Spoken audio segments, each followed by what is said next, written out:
இப்போ இந்த முந்தியெல்லாம் கோயிலில் நாதஸ்வரம் அப்படின்னோடனே நாதஸ்வரம் வாசிப்பாங்க. சூடம் காட்டுறப்பையோ அடுக்கு தீபத்தையோ நாதஸ்வரம் வாசிக்கிறார். இப்போ அப்படி இல்லை, அவர் கற்பூரத்தை பொருத்திட்டு சுவிட்சை போடுறாரு. டமுக்கு டமுக்கு டமுக்கு டமுக்கு டமுக்கு டமுக்கு. சிவபெருமானுக்கே பொறுக்குப்பாங்க இதெல்லாம். என்ன ஒரு நாளைக்கு எத்தனை தடவை தான் அதை கேட்பாரு? ஒரு பாட்டை 2வது தடவை கேட்க முடியல நம்மளால். சிவபெருமான் என்னைக்கு நெத்திக்கண்ணை திறக்க போகிறான்னு தெரியல.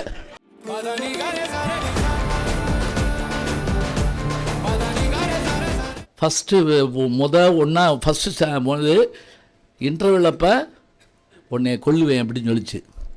இப்போ நான் யோசிச்சு பார்த்தேன், படிப்பு முக்கியமா உயிர் முக்கியமா?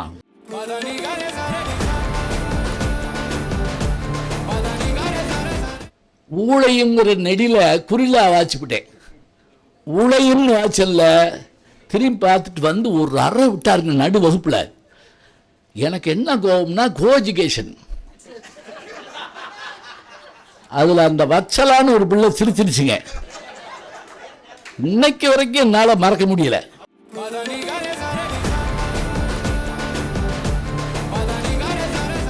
எழுதி வச்சிருந்தெல்லாம் படம் பண்ணி வாசிச்சு எல்லாம் பார்த்துக்கிட்டு மேடையும் கிடையாது ஒன்றும் கிடையாது. 4 பெஞ்சை தூக்கி போட்டுருந்தாங்க. அதில் ஏறி நின்றுக்கிட்டு ஆடி பெஞ்சை ஆட்டி உங்களுடைய பேச வந்திருக்கிற நான் சொல்லி என் பேர் மறந்து போச்சுங்க. மறந்தே போச்சு. லாலா லஜபதி ராய் பேர்லாம் ஞாபகம் வருது. லார்டு மவுண்ட் பேட்டன் பிரபு ஞாபகம் வருது. என் பேர் ஞாபகம் இல்லை. நான் சொல்லி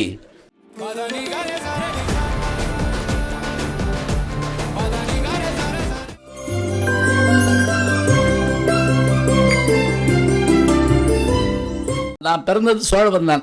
இதிலெல்லாம் பார்த்துட்டீங்க, பயோடேட்டெல்லாம் பார்த்துட்டீங்க. என்னுடைய தந்தையார் குருநாதன் தமிழாசிரியர், அம்மா விசாலாட்சி அம்மா. 4 பேர் என் கூட பிறந்தவங்க. 3 சகோதரிகள், மூத்தவங்க, ஒருத்தவங்க இளையவங்க.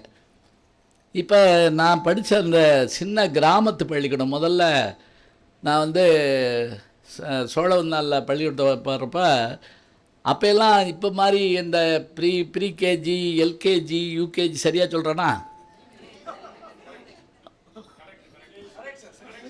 இல்லைன்னா எனக்கு ஒன்றும் கவலை இல்லை. இதுக்கு முன்னாடி ஒன்று இருக்குது, கிண்டர் கார்டனா.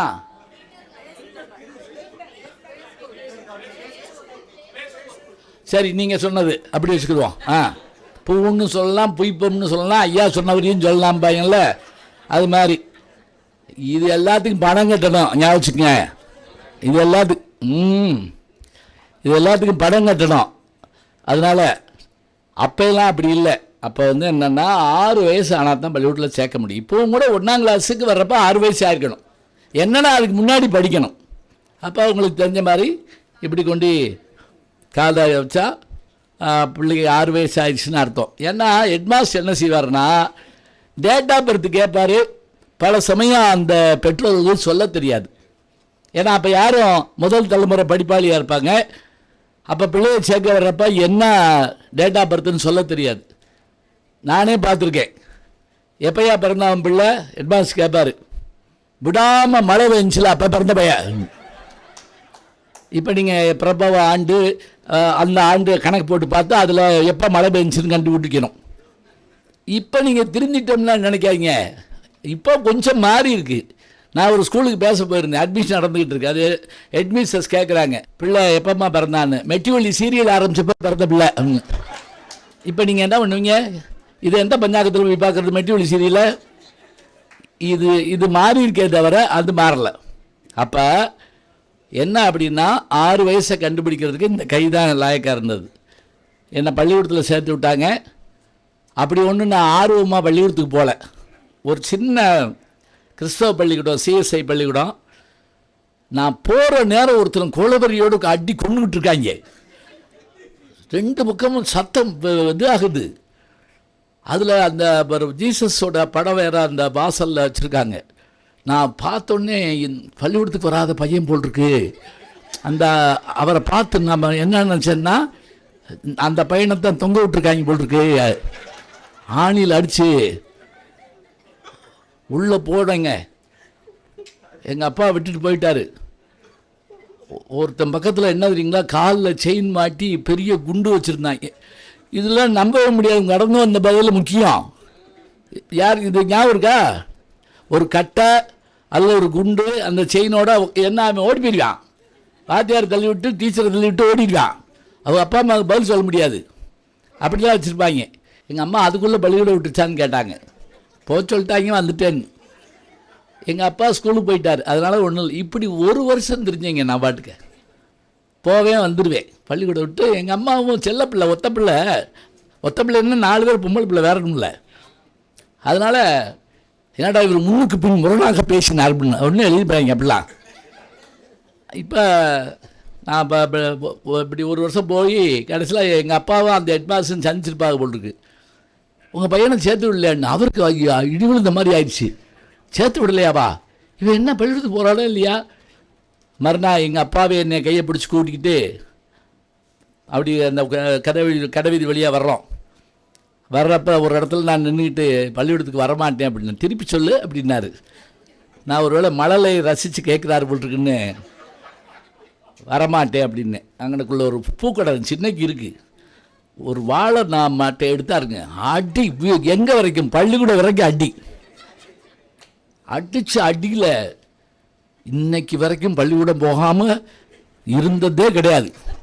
ஞாயிற்றுக்கிழமை கூட போயிருக்கேன். என்னத்துக்கு நமக்கு? இப்படித்தான் வந்து அப்புறம் திருமங்கலத்தில் பள்ளிக்கூடத்தில் இப்போ எங்கள் அப்பா தமிழ் வாத்தியார் அரசு ஊழியர்னால அடிக்கடி ட்ரான்ஸ்ஃபர் ஆகிட்டுருமா. வீடு மாற்றுவோம், ஊர் மாற்றுவோம், தெரு மாற்றுவோம், ஃப்ரெண்ட்ஸ் மாற்றுவோம். பள்ளிக்கூடத்தில் சேர்த்து விட்டு அங்கே எப்படின்னா அங்கே எப்படி தான் அந்த இதில் போர்டில் எழுதி போடுவாங்க ஃபஸ்ட் ரேங்க்கு செகண்ட் ரேங்க் இதெல்லாம்.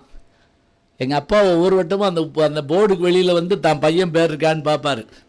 நான் 3வது ரேங்கோ 2வது ரேங்கோ வந்தால் அவர் கூப்பிட்டு எனக்கு ஏதாவது ஸ்வீட் வாங்கி கொடுத்து, நீ முதல்ல எங்கே வரணும்ப்பா அப்படி அடித்தவர் தான். நான் வாங்கி கொடுப்பார். ஃபஸ்ட் ரேங்க் வரணும்ப்பா நீ அப்படின்னு சொல்லுவார். வரவே முடியலைங்க. ஏன்னா கல்வி அதிகாரி வீட்டு பிள்ளை அங்கே படிச்சு, அவ்வளோதான் சொல்லுவேன். இப்போ நான் வரவே முடியலை, நல்லா படிக்கலைன்னு வச்சுக்கோங்க, அவ்வளோதான். அப்புறம் அங்கேருந்து சோழவந்தான் திருப்பி வந்தோம். அந்த ஸ்கூலு அங்கே கொஞ்ச நாள் படிச்சுட்டு பஞ்சாயத்து போர்டு ஸ்கூலு. அப்புறம் எங்கள் அப்பா சேர்ந்த வேலை பார்த்த பள்ளிக்கூடம் முள்ளிப்பள்ளம், சோழவந்தான் பக்கத்தில். சோழவந்தான் மதுரையிலேருந்து 25 கிலோமீட்டர். வைகைக்கரை டிஆர் மகாலிங்கம், அதாவது தென்கரை ராமகிருஷ்ண ஐயருடைய பையன்தான் அவர். ராமகிருஷ்ண கணபாடிகள் அவர் வேறு. ராமகிருஷ்ண கணபாடிகள் மகாலிங்கம், டிஆர் மகாலிங்கம். இந்த பக்கம் நான், எங்கள் ஊர் வடகரை, தெங்கரை அவங்க ஊர், வடகரை எங்கள் ஊர் வைகையில். சோழவந்தானில் ஆற்றை கடந்து போய் படிக்கணும். ஆற்றுல தண்ணி வந்தால் லீவு. அப்போல்லாம் அடிப்பாங்க பிள்ளைகளை டீச்சர்ஸ். இப்போ முடியாது. அடின்னா எப்படிங்க, நீங்கள் ஈவு இறக்கம் பார்க்க மாட்டார். ஒரு சின்ன உதாரணம், கடந்து வந்த பாதையில் முக்கியமானதெல்லாம் சொல்லுனாங்கன்னா மயில் கல்லில் உட்காந்து சொல்லுவாங்கல்ல, அது மாதிரி 8ஆம் கிளாஸ் படிக்கிறப்ப ஒன்று வகுப்பில் இருந்துருச்சு, திருக்குறள் வாசி அப்படின்னார் என்னை எங்கள் அப்பா. நான் உடனே திருக்குறள் எடுத்து, தமிழ் வாத்தியார் மகன், ஊழையும் உப்பக்கங்காண்பர் உழைவிந்து தாழாதுயற்றுபவர். தமிழ் தான், பயப்படாதீங்க. ஊழ்னா விதி, ஊழையும் உப்பக்கங்காண்பர், விதியும் ஜெயிப்பாங்க யார்? இடைவிடாது முயற்சி செய்பவர்கள். இதை நான் வாசிக்கணும். ஊழையுங்கிற நெடியில் குறிலா வாசிப்பிட்டேன். ஊழையும்னு வாசல்ல திரும்பி பார்த்துட்டு வந்து ஒரு அறை விட்டாருங்க நடு வகுப்பில். எனக்கு என்ன கோபம்னா, கோஎஜுகேஷன். அதில் அந்த வச்சலான்னு ஒரு பிள்ளை சிரிச்சிருச்சுங்க.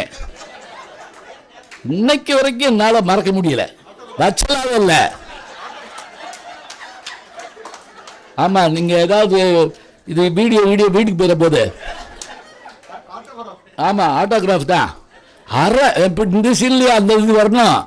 அரைன்னா அப்படி அரை. ஆனால் ஞாபகிச்சு பாருங்க, இன்னைக்கு அந்த திருக்குறள் எனக்கு நினைவில் இருக்குது. அதுதான் முக்கியம். நான் வாங்கின அடி இருக்குல்ல, திருக்குறள் 2 அடி தாங்க, நான் 4 அடி வாங்கினேன். 4 அடி வாங்கினேன்னா 4 அடி யாரும் படிப்பேன், திருக்குறளையும் படிப்பேன். அதே ஆண்டு தான் நான் அங்கே ஆண்டு விழா வந்துச்சு. நாளைக்கு நீ பேசுகிற எங்கள் அப்பா. தீர்மானம்லாம் கிடையாது. எங்கள் வீடு ஆச்சரியமாக இருக்கும். எல்லோரும் தீபாவளிக்கு ட்ரெஸ் எடுக்க போவோம். எங்கள் அப்பாவோட விருப்பப்பட்டதை எடுத்துக்கோ, அந்த மஞ்சள் சட்டையை எடுத்துக்கோ, அதே எடுக்கணும், வேறு ஒன்றும் எடுக்கக்கூடாது. விருப்பப்பட்டு எடுத்துக்கோன்னா நீங்கள் 3 மாடி ஏறி அதெல்லாம் கிடையாது, மாடியே கிடையாது. பிறந்த மஞ்சள் சட்டையே எடுத்துக்கணும்.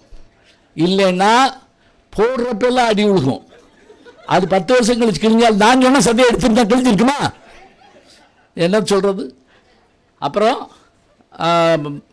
நாளைக்கு பேசுகிறேன். அப்போ தாங்க முதல்ல பேசுகிறேன்.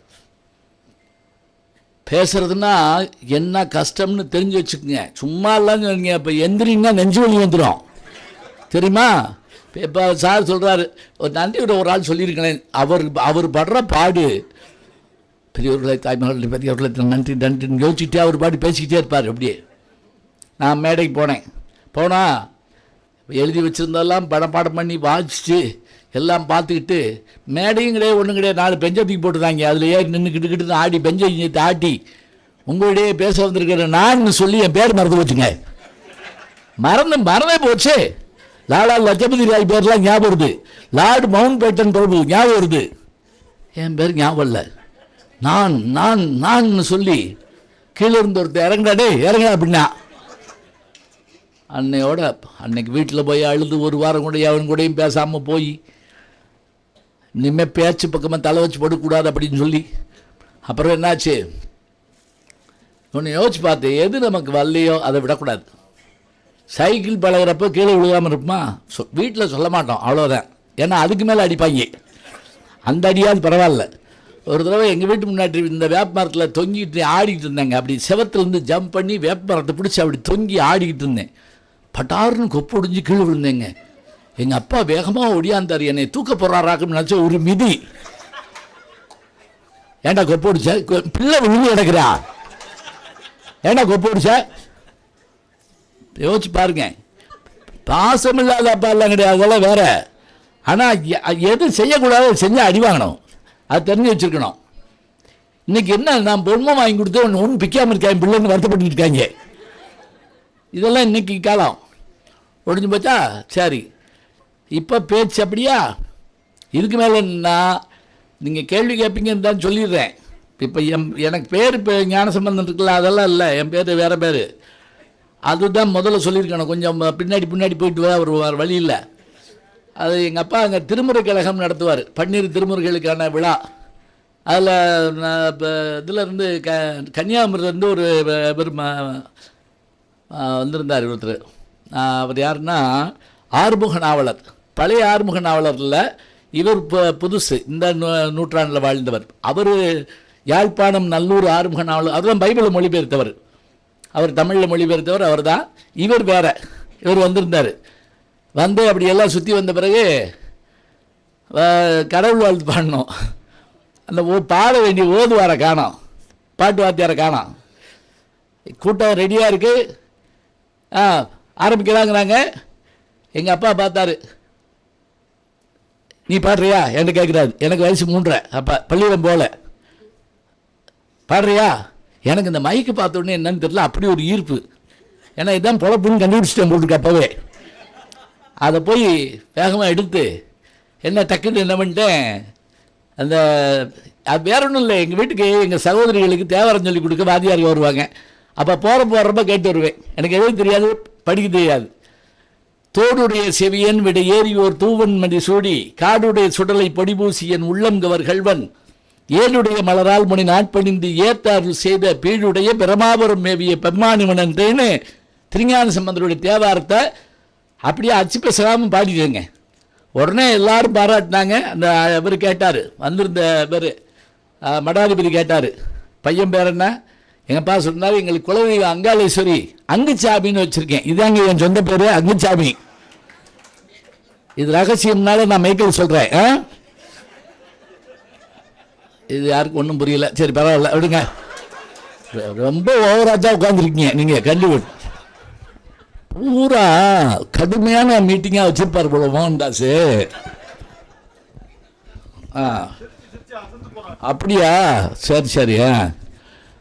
என்னாச்சு, அங்குச்சாமின்னு சொன்னார் எங்கள் அப்பா. அது வீட்டில் கூப்பிடுங்க, இன்னையிலிருந்து ஞான சம்பந்தன்னு பேர் வைங்க அப்படின்னு சொல்லி அந்த மடாதிபதி எனக்கு பேர் வச்சார். அதான் என் பேர். அப்புறம் முடிச்சுட்டு பள்ளிக்கூடத்தில் இப்போ முதல் மார்க்கெலாம் ஒன்றும் வாங்கலை. சயின்ஸில் கொஞ்சம் கூட மாக்கியிருந்ததுனால என்ன பண்ணிட்டாங்க, கொண்டு போய் தியாகராஜ காலேஜில் இங்கிலீஷ் மீடியத்தில் சேர்த்து விட்டாங்க. நல்லா ஞாபகம் வச்சுங்க, 26 எழுத்து இங்கிலீஷில் இருக்குங்கிறத தவிர வேறு ஒன்றும் தெரியாதுங்க. இதை இப்படி ஆள் நாங்களாம் கையில் வச்சு தான் எழுதுவோம். காலேஜில் கொண்டு வந்து அதுவும் எங்கள் அப்பாவுக்கு என்ன ஆசை, என்ன MBBS டாக்டர் ஆகணும்னு ஆசை. எவ்வளோ ஆசையை பாருங்கள், பேராசையை. டாக்டர் ஆகணும்னு ஆசை. அப்போ PUC படிச்சுட்டு MBBS போய் சேரலாம். PUC பாஸ் உடனே MBBS போய் சேரலாம். எங்கள் அப்பா ஐடியா என்னென்னா, PUC முடித்தாருன்னா எப்படியாவது MBBS வாங்கி கொடுத்துடலாம் அப்படின்னு. ஏன்னா அவர்கிட்ட படித்த நிறைய பேர் வந்து மந்திரிகள் இருந்தாங்க அந்த காலத்துலலாம். சொல்லியிருந்தாங்க, தம்பி படிக்க வைங்க, நம்ம சேர்த்து விட்றலாம் அப்படின்னு. இப்போ நான் PUC சேர்ந்தாச்சா, அங்கே போனால் வகுப்பறையில் ஸ்கூலில் 8 பீரியடுன்னு வைங்க, 7 பீரியடு தமிழ், 1 பீரியடு இங்கிலீஷ். வாத்தியார் வரலன்னா ரொம்ப சந்தோஷம். இங்கே 5 பீரியடில் 1 பீரியடு தமிழ், 4 பீரியடு இங்கிலீஷு.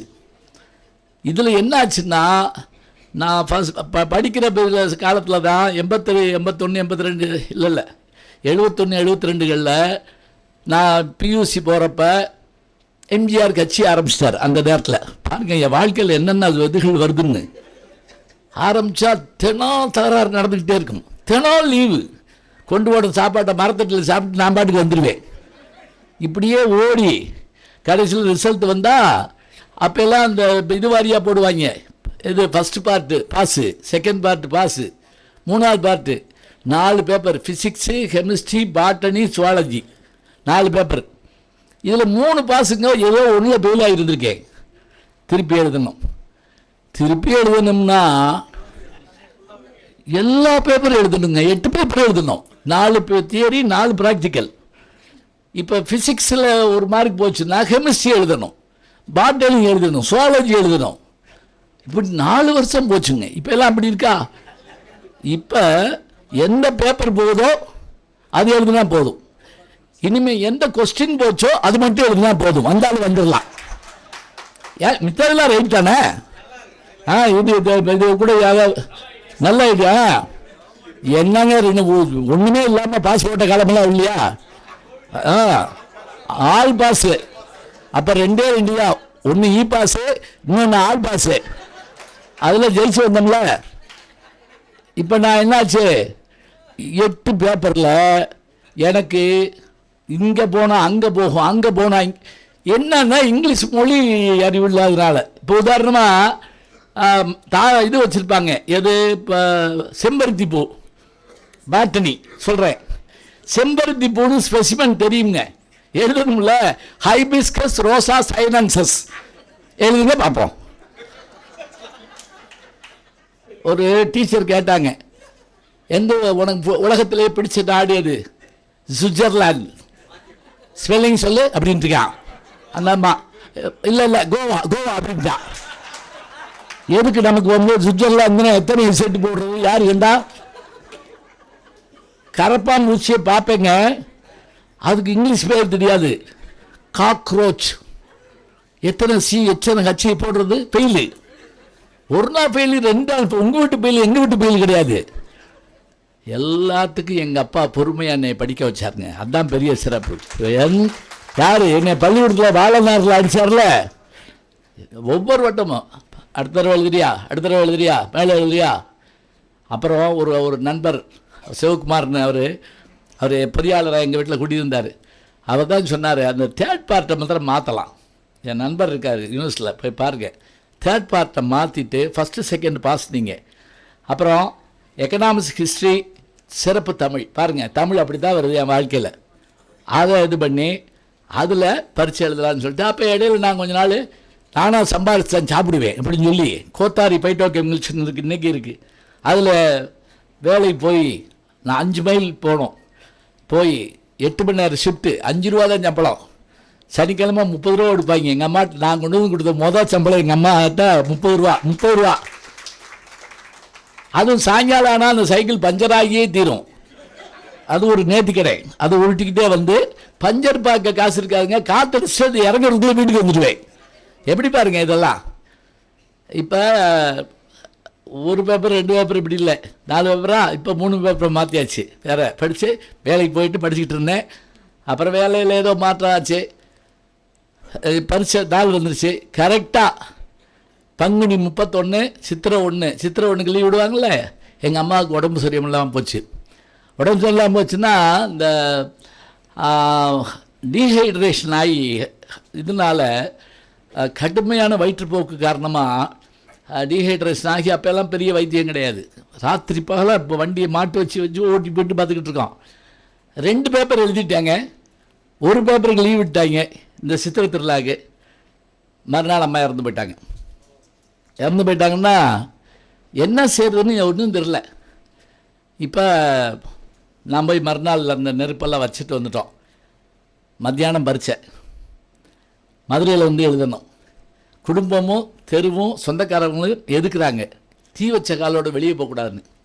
எங்கள் அப்பா என்னை கூப்பிட்டு சொல்கிறாரு, உங்கள் அம்மா இருந்தால் உன்னை பாஸ் பண்ணத்தான்னு நினைப்பா, நீ பெரிய ஆளாக வரணும்னு நினைப்பாளா, நீயா போய் எழுதிடுவியாடா. எழுதிடான்ப்பா.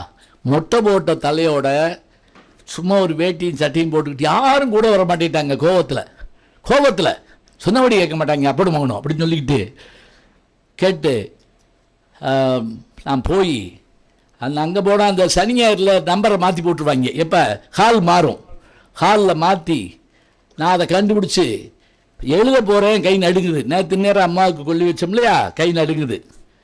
அப்புறம் எழுதிட்டு வந்துட்டேன். 1 மாதம் வீட்டில் உட்காந்துருந்தேன். ரிசல்ட் பார்க்க என் நண்பர் போயிட்டு வந்து பார்த்து ஃபெயில் அப்படின்னு சொல்லிட்டாரு. எப்பயும் போல் ஃபெயிலு, என்ன பண்ணுறது. எங்கள் அப்பா என்ன பண்ணார், சரி நீ ஒன்று செய், எம்ப்ளாய்மெண்ட்டில் போய் பதிஞ்சிட்டு வா. அப்போல்லாம் அது முக்கியமான ஒன்று. +2 முடித்தா SLC முடித்தா இப்போ பதியணும். எம்ப்ளாய்மெண்ட்டில் பதியறதுலாம் சாதாரணம் கிடையாதுங்க. நான் போய் நடுங்கிட்டே அந்த சிக்னேச்சர் இருக்குல்ல, அதை மேலே போடுறதா கையெழுத்து கீழே போடுறதான்னு தெரில. அங்கே இருக்க கிளார்க்கிட்ட கேட்டேன், இது கையெழுத்து மேலே போடணுமா கீழே என் தலையில் போடு. அந்த 2000 பேர் என்னை திரும்பி பார்த்தாங்க. நான் நினச்சேன், இவர் வேலை ஒன்றும் கொடுக்க போகிறதில்ல, இனிமேல் இந்த பக்கம் வரவே கூடாதுடா. திருப்பி போகவே இல்லைங்க, நான் வேலைக்கு வந்துட்டேன். அதான் முக்கியம். அது என்னன்னா சில வைராக்கியங்கள் வேணும், இன்னும் வரக்கூடாது. அப்புறம் 15 வெளியே வந்தேன். அங்கே அந்த யூனிவர்சிட்டி இருக்குது, பழைய யூனிவர்சிட்டி. அதில் அந்த ரிசல்ட் பேப்பர் ஒட்டியிருக்குன்னாங்க. எனக்கு ஒரு அப்பா போய் பார்ப்பேன் அப்படின்னு போய் பார்த்தா என் நம்பர் இருக்குங்க, நான் பாஸு. அந்த நான் ஃபெயில்னு சொன்ன நண்பர் இன்னும் என் கொடுத்து வந்துடுறாரு. அதை பற்றி ஒன்றும் இல்லை. இது எங்கள் அப்பாட்ட எப்படி சொல்லுவேன், கையில் ஃபோன்லாம் கிடையாது.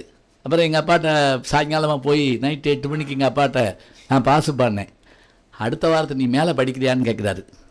அப்போ அம்மா இல்லை, எங்கள் அத்தை மட்டும்தான்.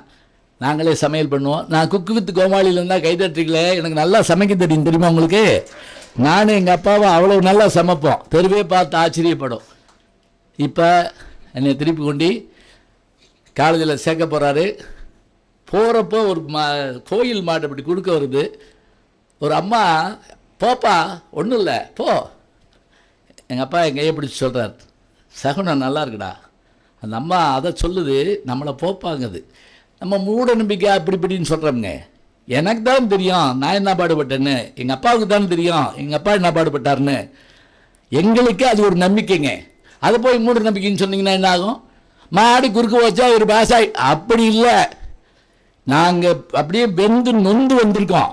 எங்களுக்கு ஒரு சிறு வார்த்தை யாராவது சொல்லிட்டானா போதும், அவன் சொல்கிறவன் கடவுள், அவ்வளோதான்.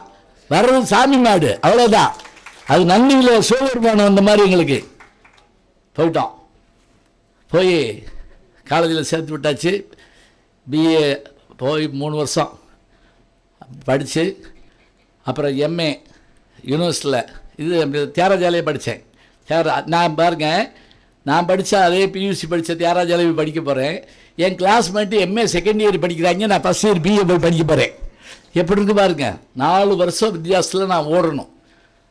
அப்புறம் திருப்பி ஓடி MA வந்து யூனிவர்சிட்டி ரேங்க் வந்து கோல்டு மெடல் வந்து, அதுக்கு பிறகு யூனிவர்சிட்டியில் போய் MPhil பட்டம் அப்போ எங்கள் அப்பா இருக்கார், நீ இந்த ஊருக்கு என்னமா செய்யணும்டா, அதனால் இந்த ஊர் கோயிலை பற்றி ஆராய்ச்சி பண்ணுறா.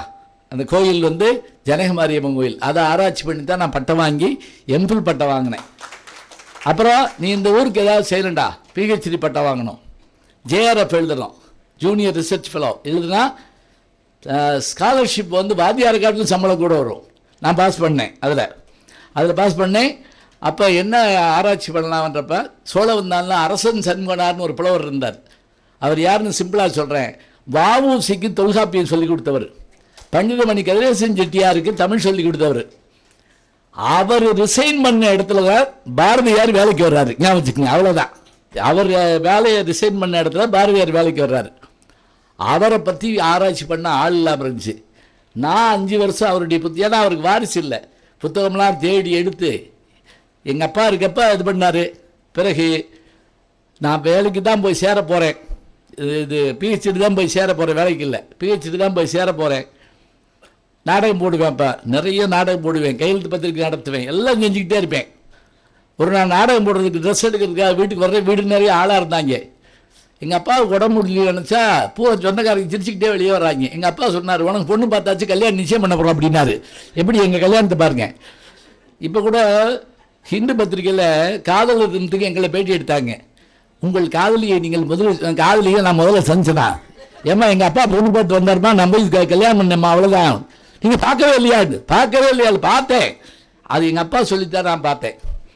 அவர் போய் பொண்ணு பார்த்துட்டு வந்துட்டார். கல்யாணத்தில் அந்த நிச்சயம் பண்ணியாச்சு. 6 மாதம் கழித்து கல்யாணம், என்ன சில வேலையில் முடிக்க வேண்டியிருந்துச்சு. என்ன கஷ்டம், அதுக்கேட்டில் எங்கள் அப்பா தவறி போயிட்டார். ஆனால் அவர் பார்த்த பொண்ணு தான், ஒன்றும் கவலைப்படாதீங்க, அதே பொண்ணு தான். அதே பொண்ணு இப்போ கல்யாணம் ஆகி ஏறத்தாழ 42 வருஷம் ஆக போகுது. 84 கல்யாணம், 42 வருஷம் ஆச்சு. இப்போ போன ஆண்டு போய் 70 திருக்கடையூரில் போய் அக்டோபர் மாதத்தில் போய் பண்ணிட்டு வந்தாச்சு. அப்புறம் எங்களுக்கான முதல் குழந்தை, பெண் குழந்தை அர்ச்சனா இங்கே மேடவாக்கம் இருக்காங்க. அவங்க பையன் தான் இப்போ +2 எழுத போகிறாரு. பொண்ணு 5ஆம் கிளாஸ் படிக்கிறாங்க. பையன் குரு, எங்கள் அப்பா பேர். அவர் வந்து லண்டனில் அனிமேஷன் படித்தார். அப்புறம் இப்போ அவர் கல்யாணம் ஆகி பெங்களூரில் இருக்கார். அவருக்கு ஒரு பையன், ஒரு பொண்ணு, 2 பேரும் ஸ்கூல் போகிறதுக்காக இருக்காங்க. எங்கள் குடும்பத்தை பொறுத்த மட்டும் இதில் என் மனைவி எல்லோரும் படிக்கிறாங்க, நான் படிக்கக்கூடாதுன்னு கேட்டாங்க. படிக்கணும் அப்படின்னு சொல்லி கல்யாணத்துக்கு பிறகு பிள்ளை பள்ளிக்கூடத்துக்கு போன பிறகு அவங்கள படிக்க வச்சு எம்ஏ, பிஎட், எம்பில் பட்டம் வாங்கியிருக்காங்க. அதில் வைரமுத்துனுடைய கவிதைகளில் ஆராய்ச்சி பண்ணி பட்டம் வாங்கியிருக்காங்க. இப்போவும் நான் யாராக இருந்தாலும் படிக்க வச்சுக்கிட்டே இருப்பேன். அப்புறம் பிஹெச்டி பண்ணிக்கிட்டு இருக்கப்பவே அந்த பிஹெச்டி முடிக்கிற மாதிரி இருந்துச்சு பாருங்க, அது மாதிரி கஷ்டம் எதுவும் கிடையாது. முடிக்க போகிற நேரம் 5 வருஷம் படாத பாடுபட்டு முடிக்க போகிற நேரம் என் கைடு ஜெயராமன், அவர் தான் என்னுடைய வாழ்க்கையில் என்னை மேடை கூப்பிட்டு போய் பேச வச்சவர், நகைச்சுவை சொல்லி கொடுத்தவர். கரெக்டாக 1 மாதம் இருக்கு அவர் இறந்து போயிட்டாருங்க. சைன் பண்ணலைன்னா ஃபார்வேர்ட் பண்ண முடியாது. தீசிஸை 2 வருஷம் கிடந்துச்சு. 89 கொடுத்தாச்சு, 91 வரைக்கும் தீசிஸை சீண்டு வரல, அவர் கையெழுத்து போடல. அப்புறம் நான் அழிஞ்சிக்கிட்டே இருந்தேன். 2 வருஷம் கழித்து ஃபார்வேர்ட் பண்ணிட்டாங்க. நான் வைவான்னா என்னென்னா எக்ஸ்டர்னல் வெளியிலேருந்து வரணும். எக்ஸ்டர்னல் வெளியில் கேரளா யூனிவர்சிட்டிலேருந்து ஒருத்தர் வந்துட்டார். எங்கள் யூனிவர்சிட்டி ப்ரொஃபஸர் வெங்கட்ராமன் அவர் கூட இருந்தார். எல்லாம் ரெடி பண்ணியாச்சு. நாளைக்கு காலையில் வைவா. அன்றைக்கி நைட்டு இந்தியாவினுடைய பெருந்தலைவர் ஒருத்தரை கொண்டு விட்டாங்க. யார்? ராஜீவ்காந்தி. பெரிய இதாகி போச்சு, தள்ளி போயிடுச்சு, வைவா தள்ளி போயிடுச்சு. திருப்பி வைவாவுக்கு நான் முயற்சி பண்ணி வைவா எடுத்து, அதுக்கு நடுவில் 85 வேலை கிடச்சி வேலைக்கு போய் முதல் பொண்ணு அப்போ தான் 85 பிறக்கிறாங்க. நான் வேலைக்கு போன நேரத்தில் நான் வந்து வேலை பார்க்குற மாப்பிள்ளையாக இல்லை, ஆனாலும் பொண்ணு நம்பி கொடுத்துட்டாங்க அந்த காலத்தில். அப்புறம் வேலைக்கு வந்துட்டேன். பையன் பொண்ணு அவங்கள படிக்க வச்சேன், வேலை பார்த்தேன். ஒரு 30 ஆண்டு காலம் தியாகராஜ காலேஜில் என்கிட்ட படித்த பல பேர் தான் திரையுலகத்தில் இருக்காங்க, எழுத்தாளர்களாக இருக்காங்க, பேச்சாளர்கள் இருக்காங்க. அப்புறம் அப்படியே மேடை பேச்சுக்கு வந்தேன். நான் பழைய எல்லாத்தையும் பேசியிருக்கேன், தமிழ்நாட்டுக்கு அத்தனை பேச்சாளர்கள்ட்டையும் பேசியிருக்கேன். அப்புறம் நான் நடுவராக வரணும்னா நான் ஒரு முடிவு வச்சுருந்தேன். பேராசிரியர் ஆகாமல் நடுவர் ஆகக்கூடாது அப்படின்னு வச்சுருந்தேன். பேராசிரியர் ஆனேன். டாக்டர், பேராசிரியர், ஞானசம்பந்தன், நடுவர் அப்படிங்கிற மாதிரி போடணும்னு நான் முடிவு வச்சு தமிழ் தெரியாதவன் நடுவில் உட்காரக்கூடாதுங்கிற மாதிரி நான் நம்பினேன். அந்த வெளில மற்றவங்களெல்லாம் நான் குறை சொல்லலை, ஏன்னா அவங்களுக்கு தனித்திறமை இருக்கலாம். அப்புறம் பட்டிமன்றம் ஒரு 50 வருஷம் பேச்சாளர். இதுக்கு இடையில் எங்கள் அப்பா உடம்பு முடியாது, அவர் கோயிலில் போய் திருப்பாவை திருப்பாவை சொல்லுவார் மார்கழி மாதத்தில். ஒரு நாள் கூப்பிட்டு நீ போய் சொல்கிறியான்னாரு. சரிண்ணே. அப்புறம் அவர்கிட்ட கேட்டுக்கிட்டு வைகை ஆற்றுல போய் 3:30 மணிக்கு எழுந்திரிச்சு குளிச்சுட்டு பாட்டை கேட்டு 14 வருஷம் திருப்பாவை திருவம்பாவை ஒரு கோயிலில் பேசினேன். அதுதான் என்னுடைய பேச்சுக்கு அடிக்கலாம். சும்மா எல்லாம் பேச்சாளர் ஆக முடியாது.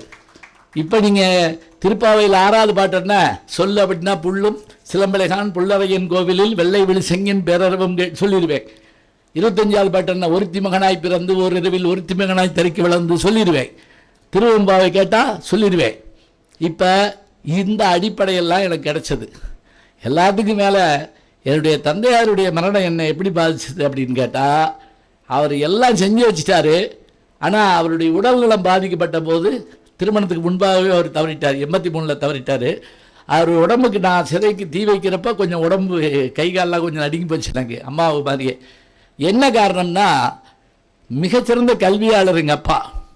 அவருக்கு தீ வைக்கிறப்ப என்ன நினச்சேன் தெரியுமா? எங்கள் அப்பாவுக்கு வைக்கிறேன்னு நினைக்கல, ஒரு நூலகத்துக்கு தீ வைக்கிறோம்னு எனக்கு ஒரு அச்சம் ஏற்பட்டது. மகாபாரதம் பூரா இப்போ நான் 10 நாள் மகாபாரதம் பேசுவேன். சொன்னால் யாரும் கேட்க மாட்டாங்க, அது வேறு விஷயம். என்னை பார்த்து நகைச்சுவை ஜோக் சொல்லுங்கள். சுஜாதா எழுதினாருங்க கட்டுறதும் பெற்றதும்ல. பேராசிரியர்கிட்ட வில்லிப்பு வரதும் கேளுங்க, ராமாயணம் கேளுங்க, பெரிய புராணம் கேளுங்க. யாரும் கேட்க ஆள் கிடையாது. நானாக பேசினா தான் உண்டு. இப்போவும் சொல்லுவேன் நான் அங்கே போனால் கூட பெரிய புராணத்தில் நகைச்சுவை, பெரிய புராணத்தில் என்னது நகைச்சுவை பேசுவேன். இப்படித்தான் கேட்குறாங்க. ஹியூமர் வேணுங்க. ஆனால் திறமை உள்ளவர்கள்ட்ட என்ன திறமை இருக்குது அது கொண்டு வர பார்க்கணும்ல. இருக்கட்டும். இப்போ கல்லூரியில் பேராசிரியராகி பிறகு முதல்ல ஜெயா டிவியில் தான் பேசிகிட்டு இருந்தேன், தொலைக்காட்சியில். அப்புறம் முதல்ல என்னுடைய நண்பர் பத்மஸ்ரீ கமலஹாசன் ஒரு கூட்டத்தில் என் பேச்சை கேட்டு அவர் எடுத்த படம் சண்டியர், அந்த படம் பேர். அப்புறம் தான் விருமாண்டின்னு மாற்றினாங்க. அதுக்கு திரைக்கதை அவர் எழுதினார். என்னை மதுரை தமிழுக்காக கூப்பிட்டாரு. போய் ஒர்க் பண்ண போனேன். 6 மாதம் மதுரை தமிழ் அவரோட பேசி பேசி பேசி ஒரு நாள் திடீர்னு நீங்கள் நடிக்கிறீங்களான்னாரு. எனக்கு உடம்பெல்லாம் ஆடி போச்சு. ஏன்னா அது மாடு பிடிக்கிற படம். நான் பாட்டுக்கு சரின்னு சொல்லி நீ 2 மாட்டை பிடினா நம்ம கதியாக என்ன ஆகுறது? நான் பயப்படுறத பார்த்துட்டு அவர் சொன்னாரு, கவலைப்படாதீங்க நான் மாட்டை பிடிக்கிறேன், நீங்கள் எப்போ போல பைக்கை பிடிக்கன்னாரு. பட் அந்த டீலிங் எனக்கு ரொம்ப பிடிச்சிருந்தது, ஒத்துக்கிட்டேன். இன்னைக்கு வரைக்கும் இப்போ ஒருத்தர் சொன்னார் 73 படமா யாரோ ஒருத்தர் சொன்னார். 73 படம் நடிச்சிருக்கேன்னு அவர் சொல்லிட்டு எனக்கே தெரியும். 73 படம் நடிச்சிருக்கேன்னா அது காரணம் என்னுடைய நண்பர் கமலஹாசன் தான் என்னை கையை பிடிச்சி சினிமாக்குள்ளே கூப்பிட்டு வந்தார். எல்லாரோடையும் நடிச்சிருக்கிறேன். இது தவிர இப்போ 2018 என்னை திருப்பி கூப்பிட்டு நீங்கள் ஏன் ஒரு யூடியூப் சேனல் ஆரம்பிக்கக்கூடாதுன்னு கேட்டார். அவர் சொன்னபடி யூடியூப் சேனல் ஆரம்பித்து G Gnanasambandan YouTube channel EL digitals ஆரம்பித்து என் சன் தான் சிஇஓவாக இருக்கார். மருமகள் அதனுடைய ஹெச்ஆராக இருக்காங்க. மகள் கிரியேட்டிவ் ஹெட்டாக இருக்காங்க. 3 லட்சம் பேர் சப்ஸ்கிரைபர்ஸ் வந்த உடனே கமல் சார்ட்ட போய் ஒரு பேட்டி எடுத்தேன். என்ன செய்ய போகிறீங்கன்னாரு. 10 லட்சம் லட்சியம், 5 லட்சம் நிச்சயம் அப்படிங்க. உங்கள் லட்சியமே நிச்சயம் அப்படின்னாரு. இப்போ 5 லட்சம் பேரை தாண்டிட்டோம். சப்ஸ்கிரைபர்ஸ் அதுக்கு மேலே போயிடுச்சு. இன்னமும் எங்கள் 10 லட்சத்தை நோக்கி ஓடிக்கிட்டு இருக்கான். நான் பேச முடியாத அந்த மகாபாரத ராமாயணம் எல்லாத்தையும் என் யூடியூப்பில் பேசிகிட்டு இருக்கேன். நான் கர்ணன்னு போட்டு பாருங்கள் வருவேன். 90 நிமிஷம் அப்படியே சூரியபுத்திரன் பேசுவேன். கண்ணனே பார்த்து பயந்த விதுரன் போட்டிருப்பேன். பல லட்சம் பேர் பார்ப்பாங்க. அது ஒரு செய்தியை சொல்லி முடிச்சிடுறேன். என்ன எல்லா விருதுகளும் வாங்கியிருக்கேன். கலைமாமணி விருது மகையில் வாங்கியிருக்கேன். எம்ஜிஆர் அவர்கள்ட்ட எங்கள் அப்பாவுக்கான விருது வாங்கியிருக்கேன். கலைஞர் அவர்கள்ட்ட தமிழ் இயக்கத்தின் சிற்றரசுங்கிற பட்டம் வாங்கியிருக்கிறேன். நான் பார்க்காத நாடு இல்லை, போகாத ஊர் இல்லை, நான் பணக்காரன் இல்லை, நான் படித்த தமிழ் என்னை கொண்டு போகணும்னு நம்பினேன், என்னை கொண்டு போயிருக்கு. அதான் உண்மை. இப்போ இன்ஸ்டாகிராம், எக்ஸலம், ட்விட்டர், ஃபேஸ்புக் எல்லாத்துலேயும் நான் இருக்கிறேன். ஒரே ஒரு நம்பிக்கை எனக்கு என்ன, அப்டேட் ஆகாட்டி அவுடேட் ஆகிடுவோங்கிறது என் நம்பிக்கை. அதனால் இது வரைக்கும் இதே ஓட்டமாக ஓடிக்கிட்டு இருக்கேன். இன்னமும் ஓடுவேன்னு நான் நம்புகிறேன். இதுதான் நான் கடந்து வந்த பாதை. ஏதாவது விட்டுருந்தா கேள்வி கேளுங்க, நான் கேள்விக்கு பதில் சொல்கிறேன். நன்றி, வணக்கம். வணக்கம். ஜி ஞானசம்பந்தன் யூடியூப் சேனல் பாருங்கள். உங்களை தேடியே உங்கள் வீட்டுக்கு வருது. கேட்காம ஒரு விஷயம் உங்களை தேடி வருது பாருங்கள், அதை பிடிச்சி வச்சுக்கோங்க. நம்முடைய ஜி ஞான சம்பந்தன் யூடியூப் சேனலை தொடர்ந்து எக்ஸலம், இன்ஸ்டாகிராம், ஃபேஸ்புக், வாட்ஸ்அப் என்று அனைத்து தளங்களிலும் நாம் இயங்கிக் கொண்டிருக்கின்றோம். நீங்களும் எங்களோடு வாருங்கள்.